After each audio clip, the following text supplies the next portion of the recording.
Halo Leo, jumpa lagi bersama channel Marga Anime. Yos!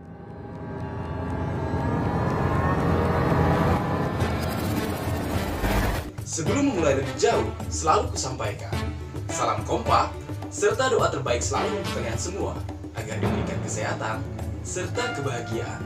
Amin. Mungkin itu kata yang tepat untuk memulai pembahasan manga One Piece chapter terbaru kali ini. Karena akhirnya salah satu dari 3 abdi terkuat Oden yang tidak tampak batang hidungnya akhirnya muncul dengan salam pembuka yang begitu gahar dan juga membawa serta banyak pasukan yang memihak klan Kozuki. Yap, Denjiro aka Kyoshiro akhirnya muncul di tengah-tengah aliansi. Nah, karena cukup lama tidak membuat sebuah review atau prediksi terkait manga One Piece, dan juga karena banyaknya permintaan, pada kesempatan kali ini Marga Anime akan membahas manga One Piece chapter 975 yang baru saja rilis dengan judul Rencana Kinemon. Leo, pembahasan kali ini dimulai dengan cover chapter yang masih menceritakan tentang bajak laut Fire Tank.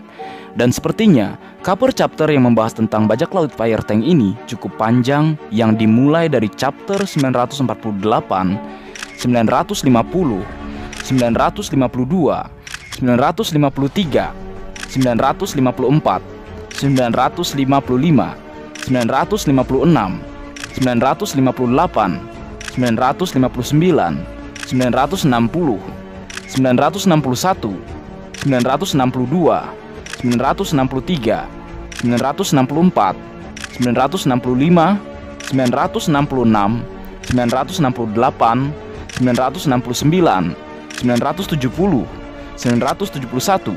973, 974, dan 975. Jadi, sudah ada 23 chapter story tentang bajak laut Fire Tank. Sampai aku lelah Leo membacanya. Dan sepertinya akan bertambah lagi ke depannya. Di cover chapter kali ini, Chippon akhirnya berhasil diselamatkan Gotti dari pihak Angkatan Laut. Dan Gotti mendapatkan sebuah kecupan sebagai ucapan terima kasih. Gotti sampai kaget dibuatnya. Dan di pikirannya terbayang lambang benteng. Mungkin dia teringat sang kapten Capon Gangbang ketika mendapat kecupan dari istri sang kapten yang seperti ayah bagi setiap krunya. Bisa habis aku ini, mungkin ini ucapan Gotti dalam hati. Tapi tunggu dulu Leo, tidakkah kalian berpikir wanita yang mencium Gotti bukanlah Chippon? Tadi sudah ditampilkan semua cover chapter yang membahas bajak laut Fire Tank. Apakah orang ini adalah kembaran Chippon yang sedang mereka cari? Ya, sepertinya itu adalah Lola. Ada 2 hal yang menguatkan itu. Pertama, perhatikan baju yang digunakannya. Sungguh berbeda dengan baju yang digunakan Chippon saat pertama kali datang ke Dressrosa. Kedua, Chippon membawa anaknya saat pertama kali datang. Tidak mungkin Chippon meninggalkannya begitu saja, sementara BG dan Pito juga tidak membawa anaknya. Menarik kita tunggu kebenaran yang akan terjadi atau Oda ungkap selanjutnya. Masuk ke dalam cerita chapter kali ini, ternyata benar anggapan banyak nakama di beberapa grup One Piece bahwa di pelabuhan selain Momonosuke yang disekap dan si penyekap sang pengkhianat aka Kanjuro, ternyata ada juga Shinobu yang nampaknya dililit oleh ular hasil karya sang pelukis sesat. Aku secara pribadi memohon maaf kepada Carrot karena menuduhnya sebagai pengkhianat. Banyak nakama termasuk aku diprank oleh pria satu ini, dan ternyata gambarannya pro sekali. Selama ini ternyata dia sengaja menggambar sejelek-jeleknya untuk menipu dan mengelabui kita. Wajar sih, mengingat dia memang terlahir sebagai aktor panggung. Jadi berakting memang sudah menjadi keahliannya. Salah satu temanku sebenarnya sudah mengingatkanku bahwa pengkhianatnya adalah Kanjuro. Dia bilang ciri khas manga shonen pengkhianatnya adalah pelukis, kayak manga sebelah, aku sebut saja Naruto. Pegangannya cuma itu, ditambah pernyataan Kanjuro tentang 4.000 pasukan, padahal yang sebenarnya adalah 4.200 setelah ditambah 200 Yakuza, laporan 4 bos Yakuza mantan tawanan penjara tambang Udon. Ya, mau gimana lagi? nasi sudah menjadi bubur, aku tetap memohon maaf kepada Geralt dan mengucapkan, Bang, Kanjuro. Oke, bergeser ke panel selanjutnya, di mana sang pengkhianat kebingungan kenapa sang sesembahannya, si kampret Orochi, tidak melakukan apa-apa setelah mendapatkan laporan darinya. Kanjuro bingung melihat kapal Sanigo baik-baik saja. Dia juga bingung mengapa Luffy bisa ada di tengah-tengah pertempuran, dan Lau juga turut hadir. Bukannya saat ini Lau sedang dipenjara. Kanjuro, tahukah kamu, tak selamanya panggung pertunjukan drama sesuai dengan harapan atau rencana yang telah dibuat sebelumnya. Terkadang ada hal-hal yang membuat sebuah pertunjukan akan berubah alurnya, entah karena sebuah sabotase atau karena hal yang ada di luar nalar serta pikiran kita. Nih, gue kasih tahu atau gue kasih pencerahan spesial buat pengkhianat terbaik. Sesuai dengan apa yang Frankie katakan dan setali 3 uang dengan apa yang sudah aku sampaikan dalam salah satu video reviewku, Sanigo terbuat dari kayu spesial. Ingatkah kalian, Frankie pernah bercerita bahwa ada satu jenis pohon dulu sekali saat perang tak berkesudahan berkobar di sebuah pulau, orang-orang mati dan pulau itu dihancurkan oleh hujan peluru dan ditinggalkan dalam reruntuhan. Namun orang-orang terus kembali untuk membangun peradaban di dekat sebuah pohon raksasa, satu-satunya yang tetap utuh, dan pohon itu disebut dengan pohon harta Adam. Jadi tidak mudah untuk menghancurkan Sanigo hanya dengan menggunakan bom. Di sini Usopp juga meminta maaf karena mereka sedikit telat, karena butuh waktu untuk memperbaiki layar yang sudah rusak akibat dari bom yang dijatuhkan para kroco-kroco bajak laut buas Kaido yang juga ada dalam chapter kali ini. Kembali ke inti cerita chapter kali ini, Luffy beserta yang lainnya bertanya di mana para sekutu yang akan bergabung bersama mereka menyerang Pulau Onigashima, di mana 3.500 tahanan dari tambang penjara Udon, di mana 200 Yakuza yang dikumpulkan dari seluruh penjuru Wano Kuni, di mana 200 masketir Inuarashi, di mana 280 bandit Gunung Atama yang merupakan anak buah Asura Doji, dan di mana semua senjata yang dikumpulkan dari Ringo. Apa yang sebenarnya sudah terjadi, mereka bertanya-tanya. Kemudian Kinemon bersujud memohon maaf dan mengatakan bahwa strategi atau rencana yang dibuat telah bocor kepada pihak musuh. Dan semua sarung pedang merah atau Red Scabbard tidak mengetahui apa yang telah terjadi kepada seluruh pasukan yang memihak klan Kozuki. Kemudian bergeser ke panel yang menampilkan Kanjuro, sang pengkhianat tersenyum senang, dan diikuti para kroco-kroco Kaido yang mensabotase berkata, "Kami gagal menghancurkan kapal singa itu, tapi kami berhasil menghancurkan semua kapal yang bersandar di pelabuhan Itachi dan menghancurkan semua jembatan yang menghubungkan seluruh bagian negeri Wano Kuni sesuai perintah Tuan Orochi. Itulah mengapa tidak ada siapapun di sini. Kalaupun mereka berhasil ke sini, mustahil untuk bisa sampai ke Onigashima tanpa menggunakan kapal.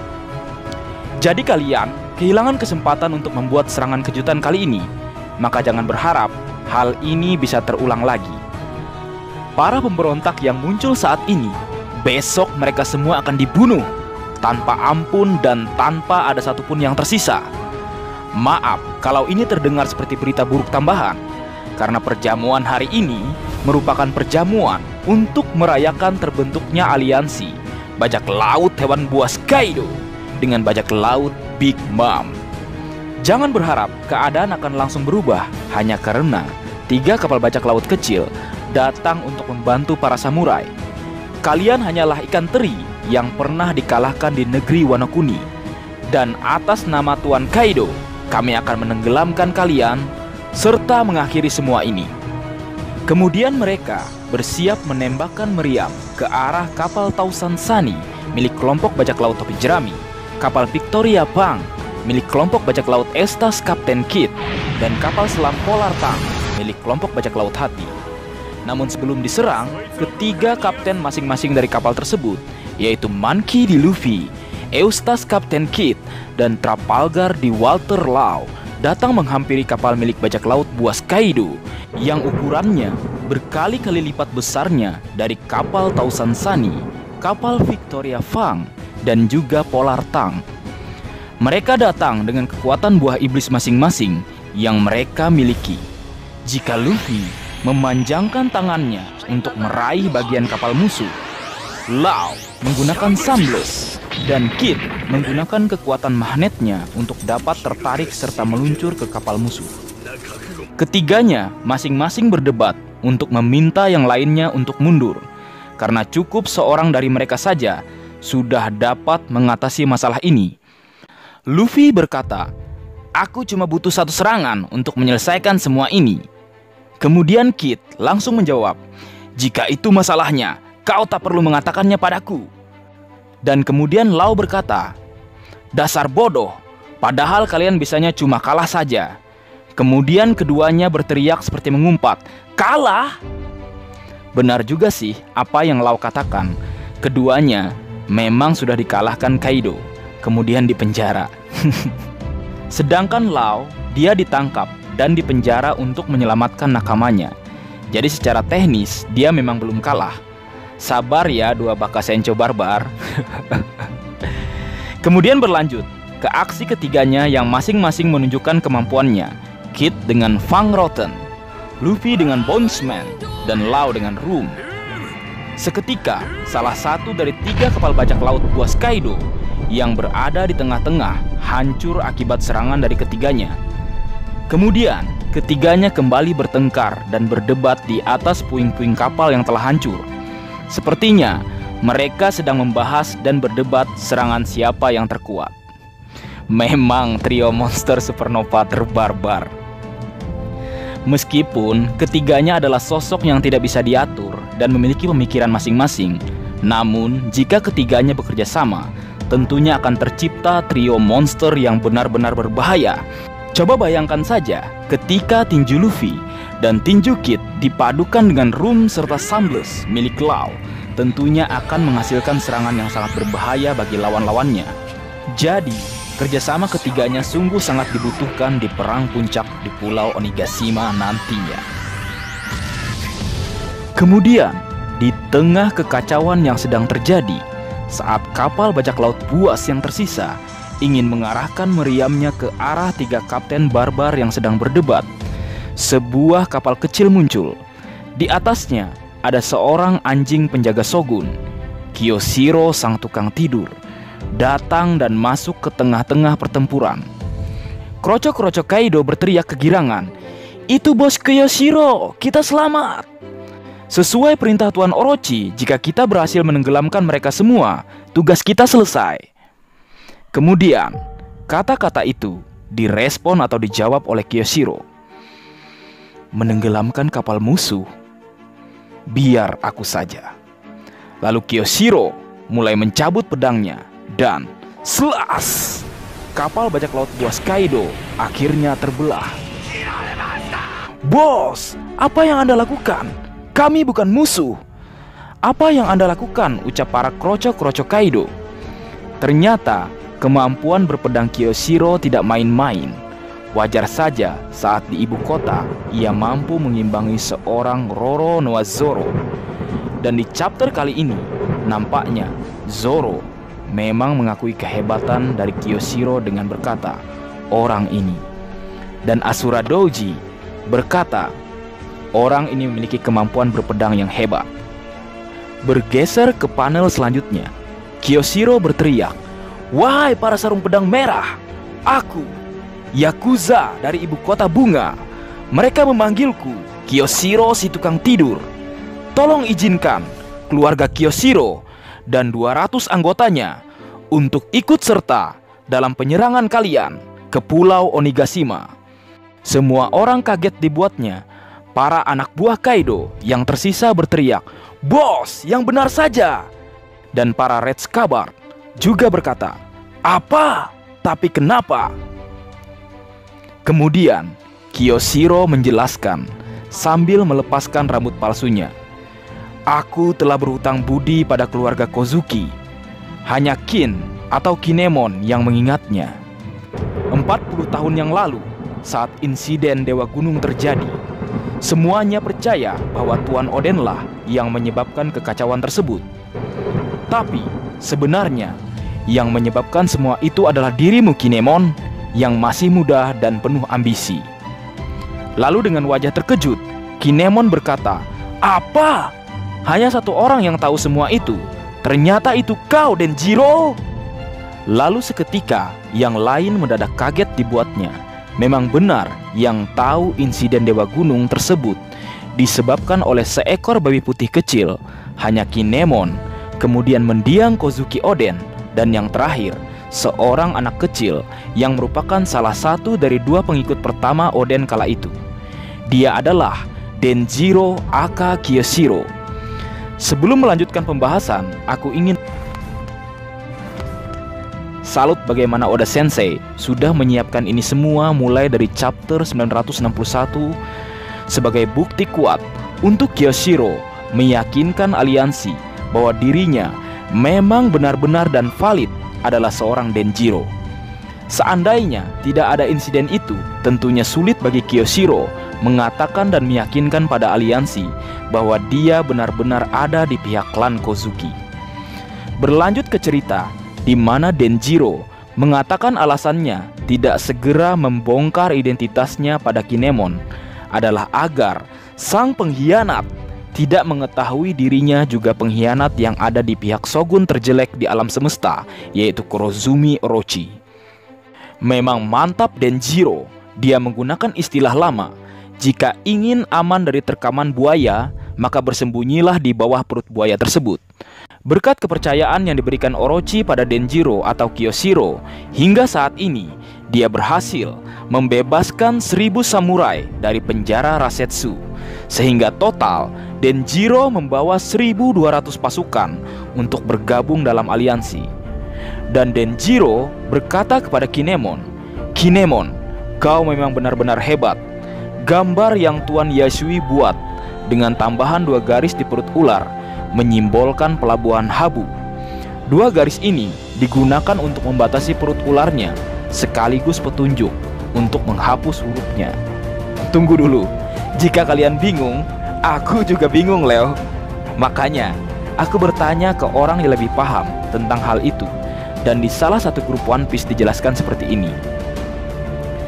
Lambang rencana Kinemon versi pertama dengan versi kedua yang diperbaharui oleh Yasui dengan tambahan 2 garis.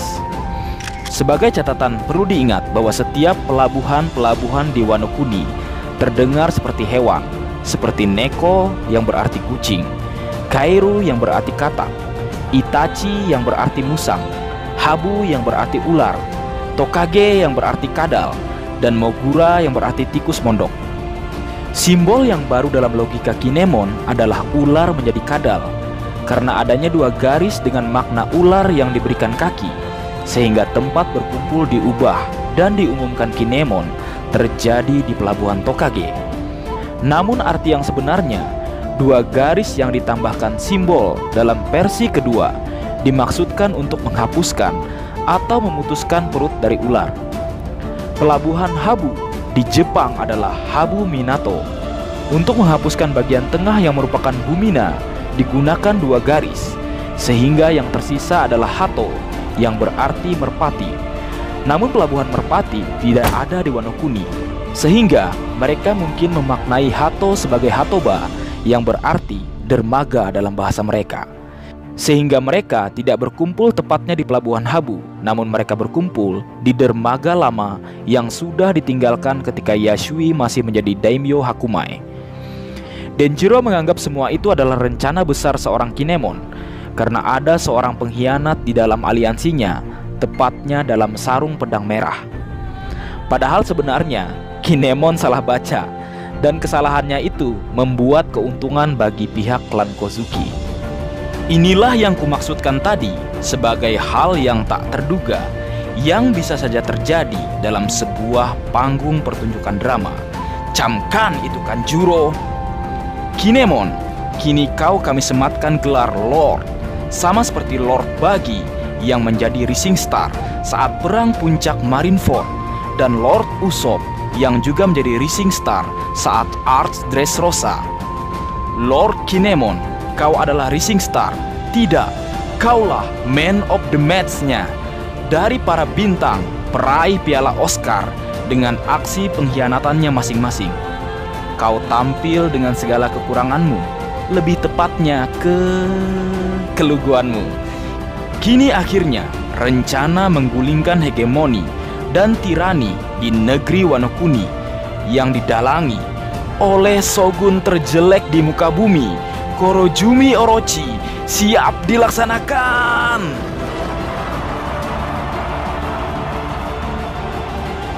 Dan pengorbanan Yasui ternyata tidak sia-sia, Leo.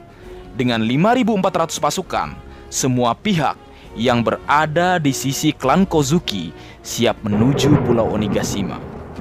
Dan minggu depan libur.